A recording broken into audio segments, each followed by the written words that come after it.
क्या आपने कभी ऐसी लड़की देखी है जिसकी इतनी बड़ी दाढ़ी हो? ऐसी अतरंगी परेड कौन से देश की है? और ये पेड़ के अंदर ये कुत्ता कैसे फंस गया? अगले 5 मिनट में आपको इन सवालों के जवाब और ऐसे शॉकिंग फैक्ट्स जानने को मिलेंगे, तो देखते रहिए वीडियो लास्ट तक। फैक्ट नंबर 10 मिली हरनाम कौर से। इनकी लड़कियों में दुनिया में सबसे लंबी दाढ़ी है। जब ये छोटी थी तो इनकी दाढ़ी बहुत तेजी से ग्रो कर रही थी, जिसकी वजह से स्कूल के बच्चे इनका बहुत मजाक उड़ाते थे और ये रोने लगती थी। फिर इन्होंने बालों की थ्रेडिंग करके उन्हें हटाने की कोशिश की, लेकिन वो बाल दोबारा आए और बहुत ज्यादा तेजी से आए और बहुत घने आए। फिर बच्चों ने और मजाक उड़ाना शुरू कर दिया। फिर हरनाम ने सोच लिया कि भाड़ में जाए दुनिया, मैं जैसी हूँ वैसी रहूंगी। इन्होंने फिर खुद को जैसी थी वैसी एक्सेप्ट किया और दाढ़ी पालना ही शुरू कर दिया। और आज की तारीख में ये बॉडी पॉजिटिविटी एक्टिविस्ट है। ये वो एक्टिविस्ट होते हैं जो बोलते हैं कि आप जैसे हो वैसे ही सही हो। अगर आप मोटे हो तो मोटे ही ठीक हो, पतले हो तो पतले ही ठीक हो, आपको कोई जरूरत नहीं है जमाने के लिए खुद को चेंज करने। फैक्ट नंबर 9 ये वीडियो है थाईलैंड की आर्मी डे का, जब वहाँ की आर्मी ऐसे अजीबो गरीब तरीके से परेड करती है। क्या लगता है इनका डांस इंडिया डांस में सिलेक्शन हो जाएगा? वैसे मेरी तरफ से तो हाँ है। फैक्ट नंबर 8 ये किस्सा है स्टकी नाम के कुत्ते का, जो 60 सालों से ऐसे पेड़ के अंदर कैद है। बात है आज से 60 साल पुरानी, जब ये कुत्ता किसी छोटे से जानवर के पीछे पड़ा होगा और जब वो जानवर इस पेड़ से होते हुए गुजरा होगा तो वो तो अपने छोटे साइज की वजह से निकल लिया होगा, लेकिन ये कुत्ता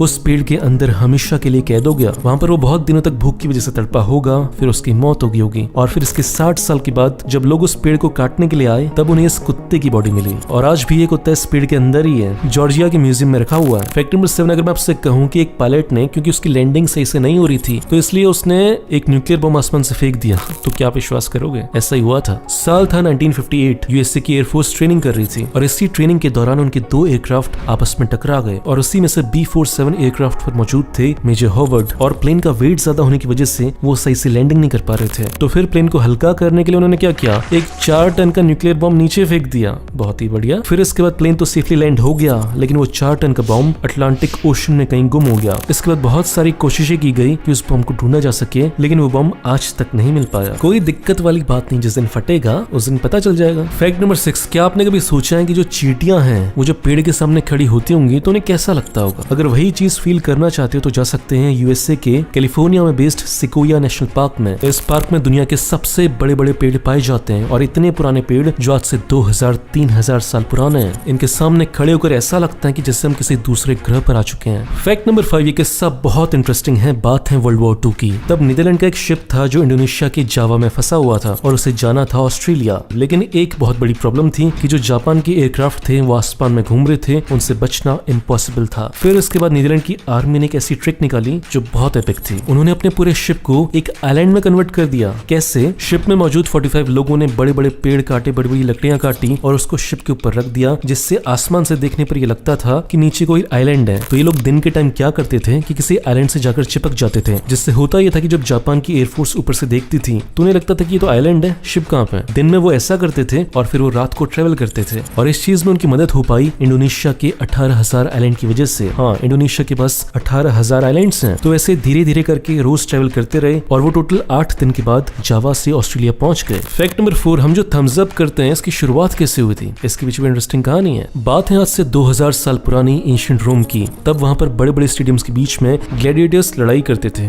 ग्लैडिएटर्स होते कौन थे? ये होते थे प्रिजनर्स जो क्राइम कर जेल के अंदर आए हुए होते थे और इनके बीच की लड़ाइयों को देखने के लिए ऑडियंस बैठी रहती थी। जब एक ग्लैडिएटर जीत जाता था और दूसरा घायल हो जाता था तो जीतने वाला जनता की तरफ देखता था और अगर जनता थम्स अप करती थी तो इसका मतलब सामने वाले ग्लैडिएटर को मार देना है, और अगर जनता थम्स डाउन करती थी तो इसका मतलब था कि ग्लैडिएटर को छोड़ दो, उसे मत मारो। फैक्ट नंबर 3 अभी दिल्ली में जो लोग मास्क नहीं पहन रहे हैं उनसे 2000 रुपए का फाइन लिया जा रहा है। लेकिन ये जो फाइन है ना, इसका पर्पस कोरोना वायरस कम है, सरकार का पैसे कमाना ज्यादा है। मैं बताता हूँ कैसे। दिल्ली में 2 तरीके की जगह है, एक वो जहाँ पर अमीर लोग रहते हैं और एक वो जहाँ पर गरीब लोग रहते हैं। तो सारे के सारे पुलिस वाले कहाँ पे इकट्ठा हो रहे हैं? वहाँ पर जहाँ पर अमीर लोग रहते हैं। मॉल्स के पीछे छुपकर पुलिस वाले छुपन छुपाई खेल रहे हैं, बहुत बढ़िया। और फिर अचानक से आकर फोटो खींच लेते हैं और फिर बोलते हैं पैसे निकालो। और वहीं दिल्ली की जो गरीब एरिया है वहाँ पर लोग मस्त घूम रहे हैं, मस्त बिना मास्क के घूम रहे हैं, और वहाँ पे कोई पुलिस वाला भी नहीं आ रहा, क्योंकि पुलिस वाले को पता है इनसे 2000 रुपए मांगेंगे तो ये लोग तो बोल देंगे हमारे पास है नहीं पैसे, 2000 रुपए कहाँ से लेकर आए, वैसे ही जॉब जा चुकी है लॉकडाउन की वजह से। और इलेक्शन के टाइम पे बड़ी बड़ी रैलियां कर रहे थे, तब कोरोना वायरस टाइप की कोई चीज नहीं थी। और अब जब किसानों को प्रोटेस्ट करना है तो बोल रहे हैं कोरोना है, बहुत बढ़िया। तो उसका मतलब कोरोना भी नेताओं की सहूलियत के हिसाब से आता है। फैक्ट नंबर 2 आपने बचपन में सुना होगा कि गांजर खाने से आपकी आंखें तेज होती हैं, लेकिन क्या सच में ऐसा होता है? नहीं होता। इसके पीछे था एक खतरनाक प्रोपेगेंडा। देखो साल थे 1940s के और वर्ल्ड वॉर चल रही थी और उसमें ब्रिटेन ने पहली बार सीक्रेटली रडार की खोज कर ली थी। लेकिन ब्रिटेन ये नहीं चाहता था कि दूसरे देशों को ये पता चल पाए कि उन्होंने रडार की खोज कर ली है। तो जब ब्रिटेन की सरकार से ये सवाल पूछा जाता था कि तुम्हारे जो एयरफोर्स के पायलट हैं वो रात को मिशन कैसे कर पा रहे हैं, इतना अच्छा कैसे देख पा रहे हैं वो। तो तब ब्रिटेन की सरकार ने ये झूठ बोला कि वो कैरेट बहुत खाते हैं ना, बहुत गाजर खाते हैं, इसकी वजह से उनकी आंखें बहुत तेज हैं, तुम भी खाओ तुम्हारे भी हो जाएंगे। फैक्ट नंबर 1, साल था 1896। तब इंडिया की अपनी कोई क्रिकेट की टीम नहीं थी, तब केवल ब्रिटेन की टीम थी और उस समय एक प्लेयर निकल कर आए रणजीत सिंह के नाम से। और रणजीत सिंह इतना अच्छा खेलते थे कि ब्रिटेन की क्रिकेट टीम ने इन्हें अपनी टीम में लेने का फैसला कर लिया और ये इंडिया के पहले खिलाड़ी बने थे जिन्होंने इंटरनेशनल खेला था और ब्रिटेन की टीम से खेल पाए थे। और उन्हीं को ऑनर करने के लिए आज रणजीत सिंह ट्रॉफी खेली जाती है। दोस्तों, अगर आप मेरा वीडियो पहली बार देख रहे हो तो इस चैनल को सब्सक्राइब करो, फेसबुक पेज को लाइक करो, आपको ऐसी शानदार वीडियोस रोज मिलते रहेंगे। और इस चैनल को सपोर्ट करना चाहते हो तो दो काम करो, पहला इसे लाइक करो, दूसरा इस वीडियो को शेयर करो ताकि आपके दोस्तों को ये पता चल सके कि आप कितने इंटरेस्टिंग वीडियोस देखते हो। मिलते हैं अगले वीडियो में, बाय।